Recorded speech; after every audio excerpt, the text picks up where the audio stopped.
All right, hey guys, we're back with the American Civil War. So, Civil War occurred from 1861 to 1865. So, for these 4 tumultuous years, we're going to be talking about the Union, we're going to be talking about the Confederacy, and what went down. So, your guys' AP exam really doesn't concentrate too much on the actual battles. So, I'm sorry, military history people.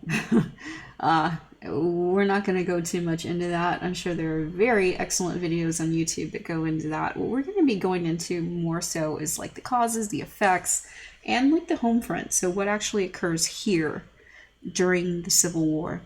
And by I mean here, it's like within the United States, whether it be down south or up north or even in the West, because the West actually plays a part in this as well. And by West, we mean Texas.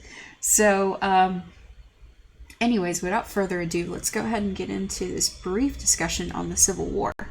Because like I said, guys, battles, not so much. So, let's go ahead and talk about these underlying causes of the war. So your very foremost premier cause is going to be slavery. I know people like to throw around this whole, oh, it was about sectionalism, it was about state rights, it's about economic concerns. Yes, those are causes. However, it all boils down to slavery. Sectionalism? Because of slavery. Economic concerns? Because slavery was seen as the labor force for the South, so therefore, slavery. States' rights? The states' rights to own slaves. So, yeah. It all comes down to slavery. Seriously. So, really to understand the Civil War, we gotta understand like how both sides stack up. Alright, so let's go ahead and compare northern states to southern states. Alright? They're going to develop along very different lines. So we're going back old school with this. You could even see these differences developing in colonial times. When we get down to like, you know, how they made money. The North really didn't have great soil, had a colder climate, so therefore it went more into industry and shipping and shipbuilding versus the South, who had a great climate, long growing season, great soil, so they naturally went towards agriculture, cash crops, right? Like tobacco, cotton, indigo, rice, like that kind of thing. So, because you have more industry in the north and more industrialization, right? You have more industry. You're going to have a lot more immigrants go to the north for those factory jobs. So, you're going to see large cities develop, okay? Especially like throughout the 1800s. Back in colonial times, we saw more of a cluster of like towns and villages up north. So, yeah, I mean, essentially, the South remained rural because of their agricultural society and economics. And it's going to stay that way throughout this time up until the Civil War. So immigrants, like we were talking about, they go more towards those factory jobs in the North. So immigration is definitely key to the economy of the North because, I mean, that's their labor source. In the South, though, there's very few immigrants. So really the labor source depends a lot on slavery. Which brings us down to that bottom point, right? I mean, economy based on free labor in the North, you got immigrants. Economy based on slave labor in the South because, well, slavery. So when it comes to tariffs, though, the North generally likes these tariffs for internal improvements. They want these high tariffs because it also protects northern industry as well, in a way. You know, protective tariffs do. But tariffs in general, they like it for infrastructure improvements. The South, however, does not like this because, in essence, guys, you're not going to see like railroad lines being built too much in the South. You don't see really like national roads or turnpikes or canals down south too much. You do see them up north, though. So really, when it boils down to it, these guys are not going to be about tariffs because really, they never truly saw the beneficial side of them. And it really didn't protect, well, Southern cotton.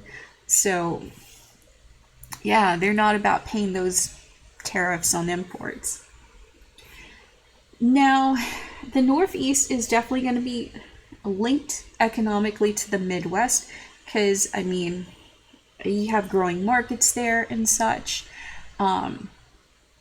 especially with trade down to Mississippi. Like, you're going to have trade, being the forefront of the North.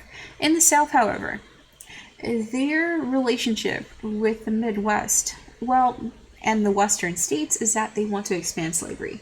More strength in numbers, right? When it comes down to the Senate especially. They want more slave states in the Senate so that it kind of keeps the interest of slavery going in Congress. So when we're talking southern states at this time, we're talking mainly Confederacy, okay?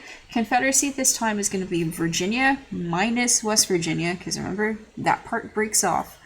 It's going to be North Carolina, South Carolina, Georgia, Florida, Tennessee, Alabama, Mississippi, Arkansas, Louisiana, Texas, notably missing border states of Missouri, Kentucky, West Virginia, right, and Maryland.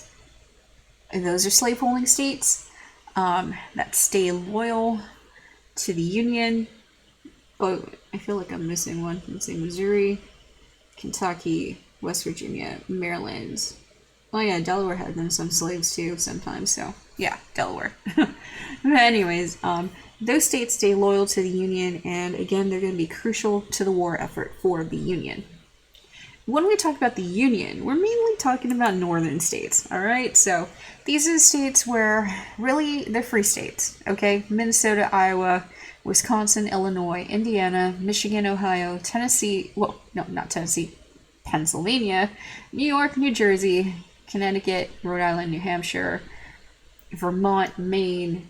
So yeah, Massachusetts, that's what we're talking about, okay? Those are the free states up north. So, essentially, when the Civil War does begin in 1861 with the election of Abraham Lincoln, the initial 7 broke off, right? South Carolina, Georgia, Florida, Alabama, Mississippi, Louisiana, and Texas. Okay, they formed the Confederate States of America. And after the firing on Fort Sumter and Lincoln, resupplying the troops and whatnot, and calling up the militia, we're going to get a couple more states, mainly Arkansas, Tennessee, Virginia, and North Carolina. So, these 13 are going to make up our Confederacy from here on out. The Union states, again, are joined by several slaveholding states, which is Missouri, Kentucky, Maryland, Delaware, and when we carve out West Virginia is there as well. So they're going to be loyal to the Union, and the Union has got to keep these places happy. How you keep these places happy? You do not touch their slaves. None of this like, hey, slaves are going to be free everywhere. No. That is not going to happen. No chance in hell. So, because if that happens and Lincoln straight up says, yeah, slaves are free here, guess what's going to happen? Missouri, Kentucky, Maryland, and Delaware are going to be like, see ya later. They're going to join the Confederacy, and then the Union's really going to be screwed because Washington, D.C. is in between Maryland and Virginia. Yeah, you don't want our nation's capital surrounded by the perceived enemy, the Confederacy, okay? That's just dumb. So, Lincoln knows he has to keep these places happy. Not only does he need them as a buffer between the Confederacy and the Union, he also needs their economic resources. He needs that cotton to clothe his soldiers. Yeah, they need that to keep northern industry going. Plus the manpower. Because even though there's this big influx of immigrants and stuff, you still need people in those areas to muster up troops and fight. So when it all boils down to it, let's go ahead and talk about the strengths of the Union and the Confederacy. Okay? So the Union strengths are vast in number. I mean, if I was a betting person, I would have bet on the Union. Because check this out. They've got twice as many people as the Confederacy. More manpower to do more fighting, right? Plus, they have industry. They can make their weapons. They can make their clothing. They can make the supplies they need to make, and they can transport them with their railroads and their infrastructure. Plus, the farms that are up north and in the Midwestern states that are part of the Union produce food. They don't produce cash crops. So, in essence, I mean, the economy is essentially better in the Union by this time. And, you know, other countries around the world have already recognized the Union, so there's no need to, like, prove our worth kind of thing. And really, Abraham Lincoln is going to be seen as a very capable political leader. However, the Confederacy, you can't count these boys out, because even though they are lacking in the politics side, they surely make up for it in the military side, because all of those brilliant West Point graduates, a good chunk of them, the cream of the crop essentially, is going to join the Confederacy. Robert E. Lee, this dude was number one. I mean, both sides wanted this guy to lead their army. He chooses the Confederacy because his home state of Virginia joins the Confederacy, so therefore he's like, I can't fight against my home, I'm gonna join the Confederacy. Plus, these Confederate states have a cause. They see themselves as like fulfilling their grandpa's destiny of like fighting for independence. Because essentially that's how they perceive this. They perceive this as their war for independence against an oppressor. So yeah, they're going to look to try to get foreign powers to help out their war effort. So they're looking at places like Great Britain. And if they're able to get that foreign alliance going, much like we were able to do with France during the Revolution, this might change the game. Because they know how important their cotton is to the global economy, especially to powerhouses like Great Britain, who have a large number of textile mills themselves. And at this point in time, Southern cotton was king around the world. We don't necessarily have Egyptian cotton yet or Indian cotton. Imperialism's barely starting out, but up until around this time, yeah, the South was the powerhouse with cotton. And the Confederacy is fighting on their home turf. They are defending their homes. So, like I said, they think that they're fighting their war for independence. They're defending their turf. They've got that cause.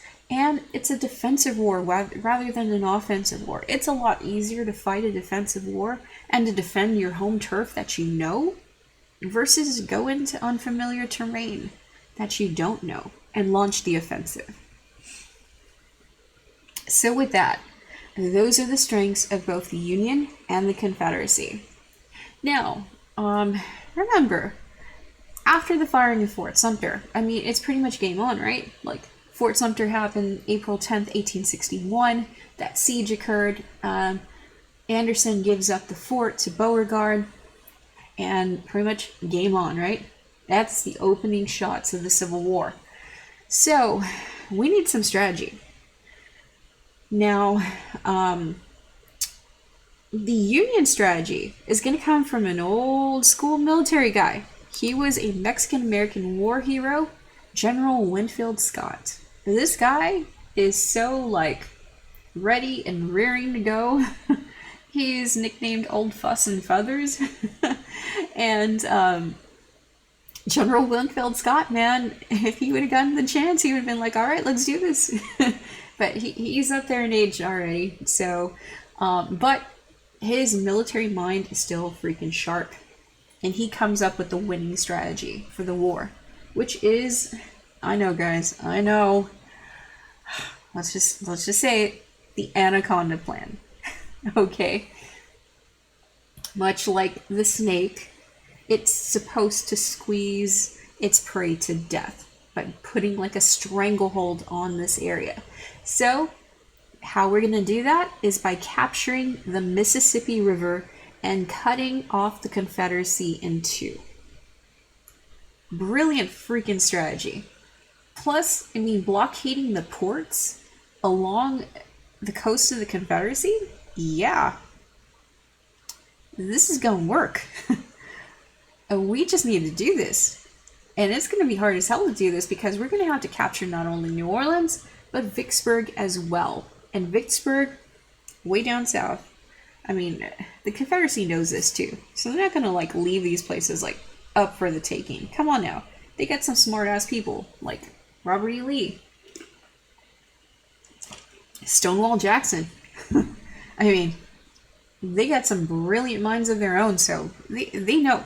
They know. Now, they also need to capture the Confederate capital at Richmond, Virginia, invade Tennessee, right? Again, keep your border states happy, because that would not be possible if Kentucky decides to go to the Confederacy. So, or Missouri. I mean, hell, if any of those states decide to go to the Confederacy, it's like game over. Honestly. So, essentially, you do all this, you're gonna win the war. Problem is, we don't exactly have generals that are able to do this until we reach General Grant. And that's a long time coming, guys. So, stay tuned. Alright, the Southern strategy, however, is pretty much what George Washington did. Throw punches and run away, and hope for a foreign power to back you up.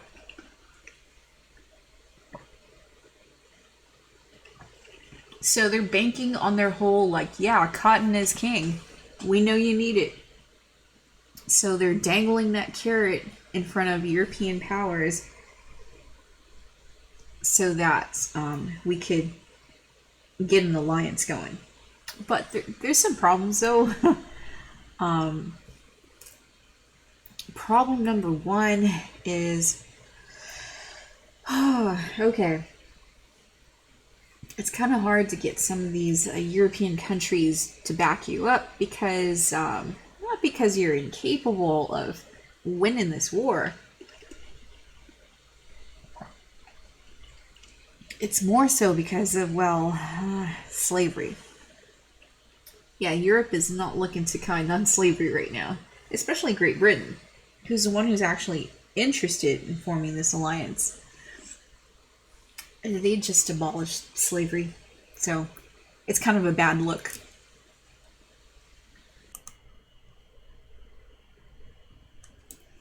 Alright guys, so let's go ahead and keep talking about that Southern strategy. Now,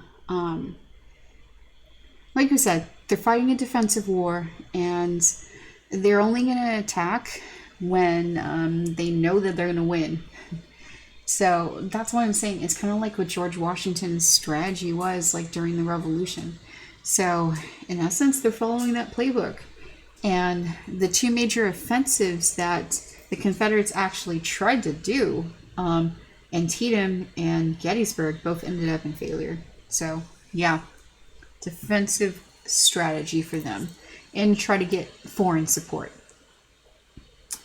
Now, the Union knows that it needs to mobilize the military, and there's a couple of ways that they do this. Of course, through volunteers, but the most effective way is going to be the most controversial way, which is through the draft. Now, Congress is going to pass the Enrollment Act of March of 1863, which is our first draft in U.S. history. And it's a very unfair one because of this notion of hiring substitutes. So here's what happened. If a rich person got drafted to the war, like their number was called up and stuff through the draft lottery, they could hire somebody to take their place, mainly a poor person. So this war is going to be very uneven and unequal in that sense. It's a rich man's war, but a poor man's fight. So the poor, especially immigrants, are really at a disadvantage with this war.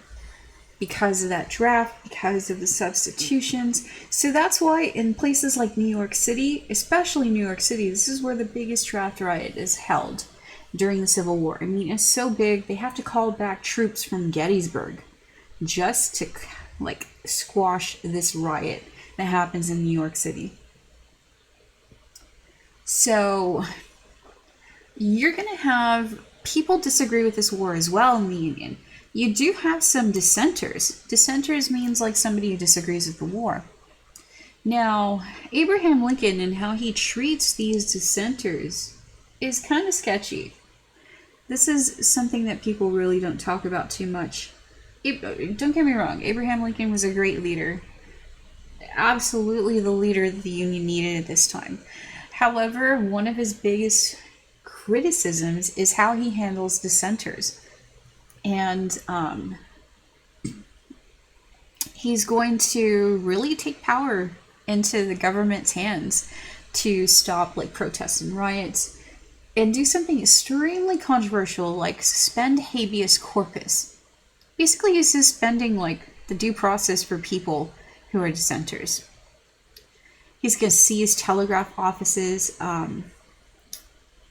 He's really going to take away people's civil rights and liberties during this war if you disagree with it. And even the Supreme Court challenged Abraham Lincoln with this, and he ignored the ruling. So, again, like I said, Lincoln is a good leader.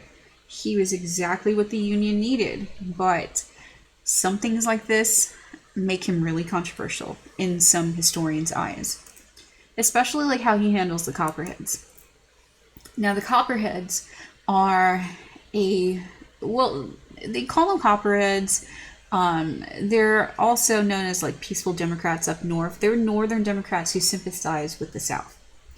Basically, they're the kind that are like, you know what, just let the South like secede. It's done. they're kind of like in that mindset. So the most famous instance is with Copperhead Congressman Clement Vallandigham of Ohio. He's going to encourage like soldiers up there to desert the army and support an armistice, like a ceasefire for the war. He is going to be banished to the South after a military trial. So, I mean, yeah, people speak out against the war. Lincoln's just not really having it.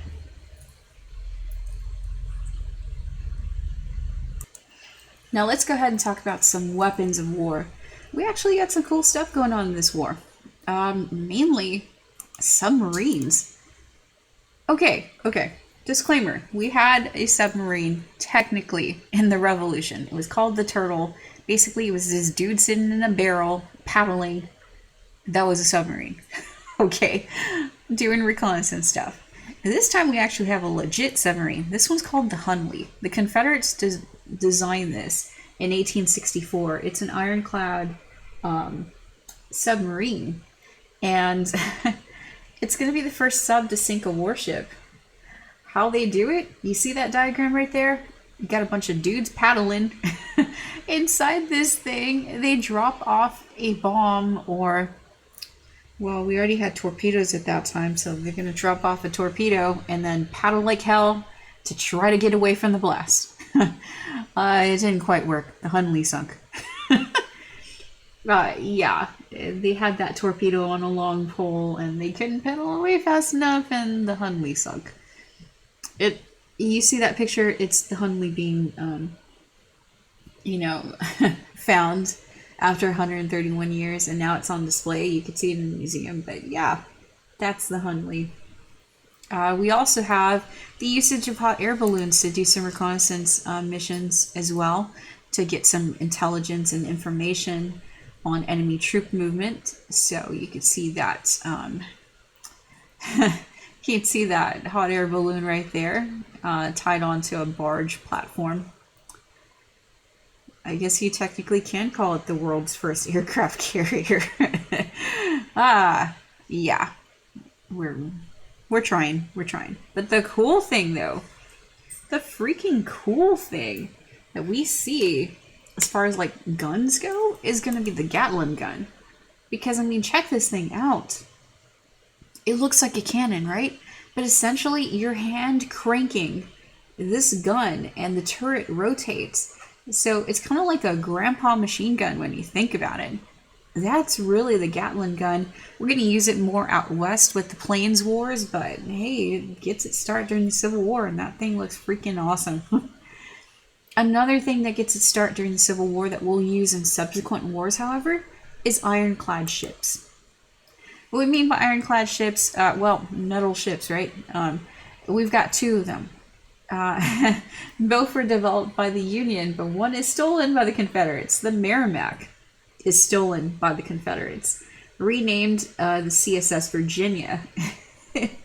And so the Union builds another one called the Monitor, which both look kind of scary because look at that picture on top. You barely see that thing sticking out of water. It's kind of like big ship meets sub. The Monitor is just as scary. Look at that. That actually looks like a sub, but it's a ship. It's an ironclad ship. So anyways, you get this battle between the Monitor and the Merrimack. I believe the Merrimack was the victorious one because the Monitor sunk in this storm. So yeah. That is that's the ironclad ships, and we're gonna improve. Trust me, we improve, okay? But this is our first go around at like metal ships. And yeah, they're successful. They're successful. So, okay. We also got stuff like landmines at this time. Yeah, landmines. We got the mini ball still going. We introduced the mini ball more in the Mexican-American War. But it's still going strong here. You know, trench warfare. We actually do have trenches in the Civil War, which is freaking weird, but we do that. I know, you think of it as more of a World War I thing, but yeah, Civil War actually had some trenches. We're going to use railroads a whole bunch to transport troops and supplies and weapons and whatnot, so railroads are a thing. We're still going to use the telegraph. And there we go. And that's pretty much essentially what we have for more of your well-known weaponry and technology of the Civil War. So let's go ahead and break down some battles. Okay, our first big battle that we have is Manassas, which is Bull Run. Now, oh Lord. Okay, here's the story with Manassas. So, people around this area, because this is right outside of Washington, D.C., mind you, they thought, hey, let's go ahead and check out the battle. So they round up their fancy-ass carriages and have full-blown picnics out there near the battlefield to check out the war. Okay. Because they're thinking, yeah, the Union's got this in one shot. No. The Union does not have this in one shot.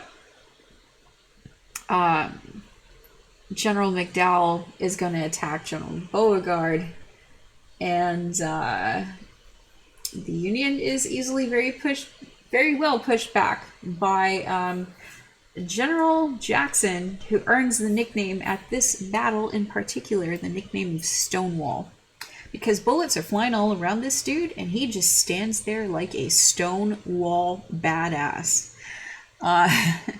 So yeah, the Union troops are going to panic and run away, and with them are the people who were picnicking, checking out the battle, leaving all their crap behind. They're like, oh my god, the Confederacy is winning. So the Confederate troops, however, are pretty much too disorganized to pursue. I think had they might have actually done some damage. So that's thankful that the Union didn't have to go through that. But anyways, Union casualties are 460 men killed, 1,124 wounded, 1,312 captured, missing. Confederates lost 387. 1,582 wounded, 13 missing. So, yes, this was a Confederate victory. And damn, it's going to make people realize that this war is not going to be easy. This war is going to be long fought and bloody. So, the big problem with the Union is its military leadership. And we start off with people like McClellan. McClellan replaces McDowell, who lost Manassas, right? McClellan, I mean, we're thinking, yeah, this guy's a Mexican-American war hero. He's an engineer. This dude loves Napoleon. Thus, you see the hand in his shirt. Or in his jacket, rather. But this guy is overly cautious, and Lincoln needs him somebody who does offense and not, oh, let's wait and see. So they are going to clash big time. And thus, the Union will keep going through generals like crazy. But there's one thing that happens that almost got Great Britain into the war. This happens early on in 1861 with the Trent Affair. So the British steamer called the Trent, okay, was stopped by a Union ship off the coast of Cuba. What the Trent was doing there was secretly meeting with two Confederate convoys and trying to broker a deal with the Confederacy. So everybody is arrested and returned to the United States. Britain looks at this as an act of war. So they're going to mobilize forces in Canada because, yeah, Great Britain still has forces in Canada. Canada is actually part of Great Britain, okay? And they're going to threaten war on the Union. Oh, Lincoln backtracks so freaking fast because he cannot afford a full-on war with Great Britain and the Confederacy at the same time. Like, the Union just would have been done. Game over. They would have lost. So Lincoln's going to be like, all right, everybody's free from the Trent Affair. And he's able to avert that crisis. Because, yeah, that would have been disaster for the Union. Because, as you saw with Manassas, Union wasn't exactly winning this thing at first. So, that's what we're going to cover year one of the war. Year two, 1862. We're going to see the British be kind of sneaky. They're going to build ships for the Confederacy. Confederate agents are going to purchase these warships from British boat yards, and they're going to disguise them as merchant vessels so that Great Britain can go around the neutrality laws. Essentially what they were building were commerce raiders, which would break through like the blockades and stuff. That's what they were building for the Confederacy. So a very famous one that was built is the Alabama. This one breaks through a lot of blockade lines, and the Confederate Navy is going to be made up of the Alabama, the Florida, the Georgia, the Rappahannock, and the Shenandoah. So they're going to sink a good chunk of northern ships, 150 of them. And this is going to really damage northern shipping. But the U.S. government is going to persuade Great Britain and the French to seize these additional ships that are intended for the Confederacy. And yeah, being a little sneaky, some British boatyards on the side there. So, anyways, let's go ahead and talk about a major battle called the Battle of Shiloh. So, the Battle of Shiloh happens between April 6th and 7th of 1862. So General Grant is out here in a battlefield near Corinth, Tennessee. And he's going to wait for reinforcements. The Confederates are going to attack. And the first day is seen as a Confederate victory. But when the reinforcements arrive, the Union is going to basically claim victory at this point, and they get the ultimate advantage over the Confederates at Shiloh. So you can see there, Shiloh in Tennessee, located along the, can't really read that river. Is that the Tennessee River? It might be the Tennessee River. Yeah, banks of the Tennessee River. So, again, a tributary to, or rather, it can flow to the Mississippi. So, I mean, you want to control these rivers. You do. Now, there's some weird stuff going on at Shiloh.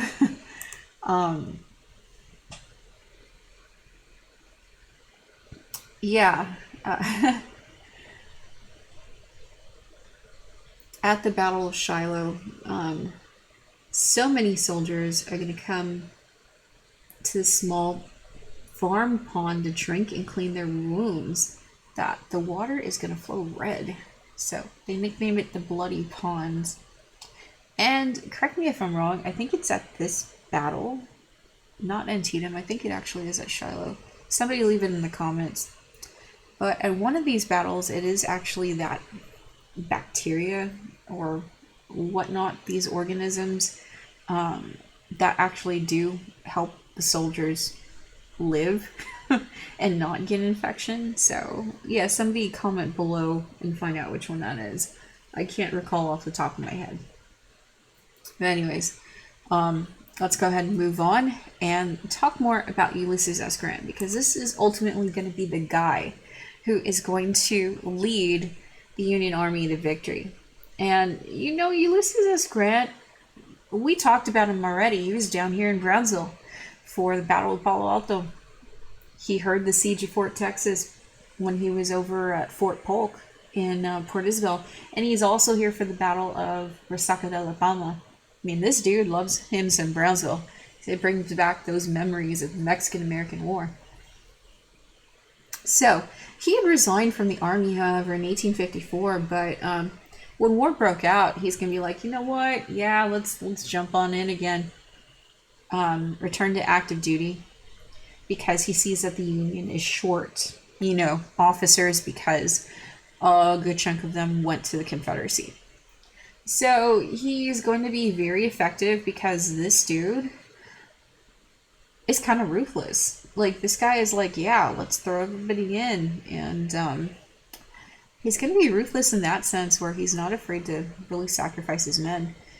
That's why this quote, you know, I can't spare this man, he fights. President Lincoln is going to admire Grant's style and essentially appoint him to be the, you know, the commander of the troops of the Union towards the tail end of the war. Now, as far as like the war and its motivations go, remember at the beginning, this war was more so to preserve the Union, not really to like end slavery. All right.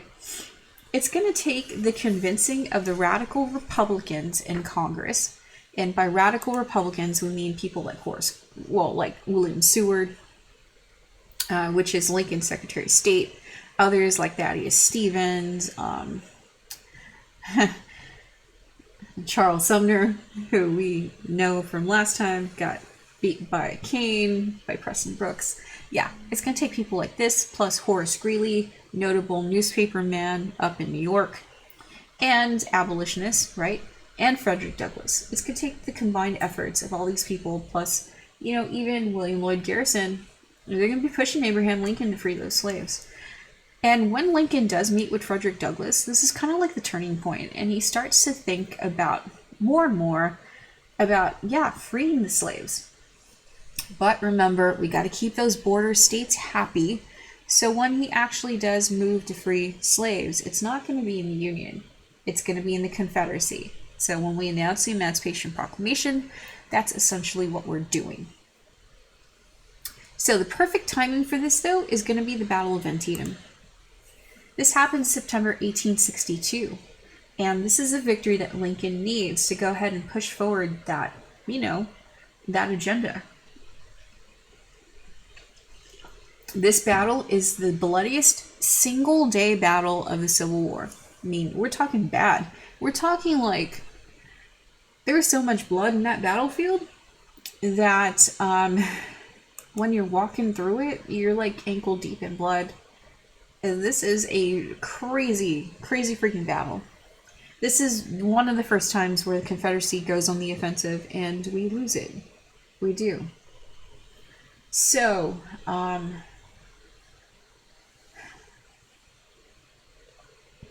we were still hoping that the British would, like, hook us up because we know Southern cotton is really important. We were hoping that they would break through the Northern blockade with their ships and such, and we hoped that this would have been a thing. But essentially, yeah, and they couldn't get that going because, like we said, it's a bad look for Great Britain because they just had abolished slavery. Plus, we also have that fact that imperialism is kind of going on this time. So the British look elsewhere for cotton, and they're going to see that cotton grows very, very well in their colonial holding of India and in Egypt. So the focus shifts from like the Confederacy cotton to, well, Indian cotton. And thus, you know, plans of uniting as an ally start to fade away. Especially with losses like this, like they're going to start to convince Great Britain that, you know what, the South might not have what it takes to win this. So, we were like Confederacy was hoping for Saratoga. They did not get it with Antietam. So, essentially, the Battle of Antietam is going to be, like we said, incredibly bloody. You guys can learn more about the details of the Battle of Antietam in other YouTube videos. I think even Crash Course goes through like a big crash course on like battles of the Civil War. But yeah, guys, sorry, not going to do it.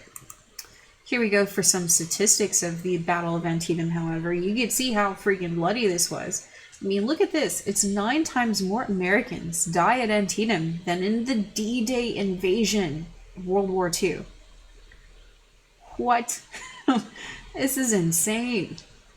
Single-day battle included more casualties than the entire American Revolution, the War of 1812, and Spanish-American Wars combined. That is the death and destruction that we saw at Antietam. But, like we were saying before, this victory gives Lincoln what he needs to move on with that Emancipation Proclamation. So, let's go ahead and break it on down. The Emancipation Proclamation essentially is going to do 3 things, okay? This is declared on September 22nd, 1862. It would take effect January 1st, 1863. So there's a quote from the Emancipation Proclamation right there for you guys. Now here we go. Let's break this down. And this is going to do 3 things. It's going to bring about union in the North because now it gives the North a cause. Cause is not just preserving the Union. It's actually an abolition cause now, essentially. We bring about disunion in the South with the Confederacy because we know that they rely on slave labor. So by telling our troops that if you encounter slaves, you're supposed to free them, we know that that's going to wreak havoc on the Confederacy and their war efforts. Plus, by making this strong statement about slavery, we, in essence, keep Great Britain out of the war. Doing this convinces Great Britain, you know what? Yeah, we can't back the Confederacy. So, there we go. That's essentially the 3 things that the Emancipation Proclamation does. And remember, we are not freeing the slaves in the Union. So Kentucky, Missouri, Maryland, Delaware slaves are not being freed. They're still around. We need to keep those states happy. The only slaves being free are the slaves in the Confederacy, which the Union Army is coming across. So, this is pretty much what's going down. Now, Abraham Lincoln's going to tell McClellan, hey, you should attack General Lee. Yeah, McClellan's not having it. So Lincoln's like, you're fired. What are we on? Journal number 3 already for the Union? We get the aptly named General Burnside. You guys ever wonder why they're called sideburns? That's why. They named him after him. Okay, General number 3 for the Union. General Burnside didn't really want this job. He's like, no thanks, but you're the commander-in-chief, so okay. And yeah, Burnside wants to try to take the capital of the Confederacy, Richmond. So the Battle of Fredericksburg is supposed to be just that. It's supposed to seize Fredericksburg so that we can go ahead and cross that Rappahannock River, and try to seize and fortify the hills before General Lee can respond. But it's delayed because you need pontoons across, the river, pontoon bridges across the river, and they're not there. So Burnside is kind of like waiting for 2 weeks for this, and General Lee is going to be like, all right, let's reinforce the troops. So Fredericksburg is actually not a good idea for them, because at this time the Confederacy is already saying, yeah, Fredericksburg, you should probably evacuate. So when the Union Army kind of comes across Fredericksburg, they're gonna start looting the place, and it's kind of a bad look for the Union. Yeah, we kind of look like fools looting Fredericksburg. So anyways, here are your statistics for Fredericksburg. Here we go.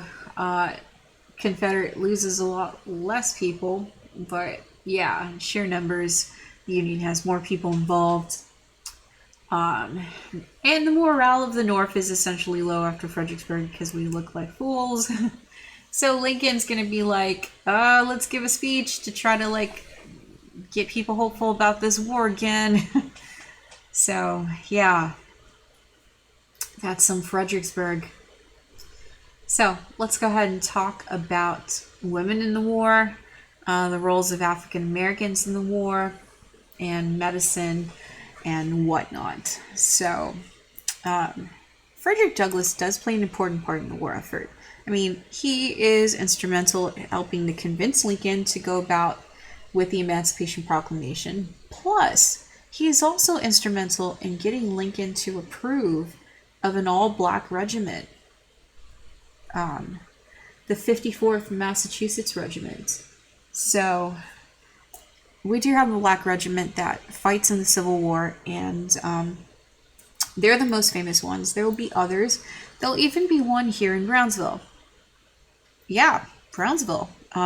It's not necessarily from Brownsville, but they fight in Brownsville. At the final battle of the Civil War, which is the Battle of Palmetto Ranch. So here we go, guys. Brownsville's famous again. I told you. People in the 1800s knew Brownsville. We were important. Okay? We were. So, continuing on with our discussion, let's talk about contraband. Now, with the Emancipation Proclamation trying to get the slaves to leave and to join up with the Union Army, it's killing two birds with one stone, right? I mean, we're taking away labor source from the Confederacy, and we're carrying out this whole message of, yeah, let's free the slaves. So we consider the slaves contraband. That's what we call them. And so let's go ahead and talk about women in the war. Now, women during the Civil War are going to have several different jobs. Of course, the more traditional, like, yeah, let's be nurses, let's take care of the troops, do the more domestic things, right? Keep the family farm and businesses running and such. But we also did have prominent women nurses like Clara Barton, called the Angel of the Battlefield. She's going to later on do the American Red Cross. We have a woman doctor, Mary Edwards Walker. Remember, women were getting higher educated in antebellum reform time. So, yeah, this lady is a freaking doctor, a battlefield surgeon. And she works as a nurse and a spy for the Union. I mean, this lady's awesome. She's a physician. So, she's going to be awarded the Medal of Honor. And you see her there wearing her pants. Pants. And her Medal of Honor. This is so freaking cool, man. Alright, and then women as soldiers. We do have several women fight as soldiers during this war. We've got Frances Cleland, who is a cavalry officer, and we also have Sarah Edmund Seeley, who serves with the 2nd Michigan Infantry. They're dressing up as dudes, following family members and loved ones to the war, just like we saw with Deborah Sampson during the Revolution. So, still going on. Alright, and as spies, women are going to act as spies for the war effort, and they get some valuable information, which they pass on to their various sides. Both the Confederacy and the Union had women as spies. So, we will see spy networks be alive and strong at this time. And so, last thing I want to leave you guys off with for today, because our Civil War discussion will continue next time, is going to be Civil War medicine. So, I know this is what you guys are waiting for, the gross stuff. There's a lot of disease and a lot of infection going through the camps. I mean, more are going to die from disease and infection than actual fighting. So, one thing to combat infection, however, was amputations. There would be a whole bunch of them during the war. Essentially, if you got a bullet stuck in your arm or your leg or something, you gotta amputate it. And we're not exactly cleanly on the battlefield. We're sticking a whole bunch of like dirt and germs and like using surgical equipment on one person after the other with amputations. So yeah, people gonna die. People gonna die from this. And of course from disease, right? We're still not very cleanly in our battlefield camps. We've got typhoid, dysentery, diarrhea, chickenpox, measles, mumps, whooping cough. Look at this statistic. It's estimated that 995 out of every 1,000 Union soldiers developed chronic diarrhea or dysentery. 3 out of every 5 Union soldiers were killed from disease. 2 of every 3 Confederates. So, dude, we need to do something about sanitation, which is where the U.S. Sanitary Commission comes in. So, yeah, this is established in New York City in 1861, and we're going to try to, actually clean up the streets and stuff, inspect conditions at camps, provide food, verify the competency of surgeons, supply field hospitals with their medical personnel, try to, clean things up, because really, yeah, things are really nasty during the Civil War. I mean, especially with those amputations.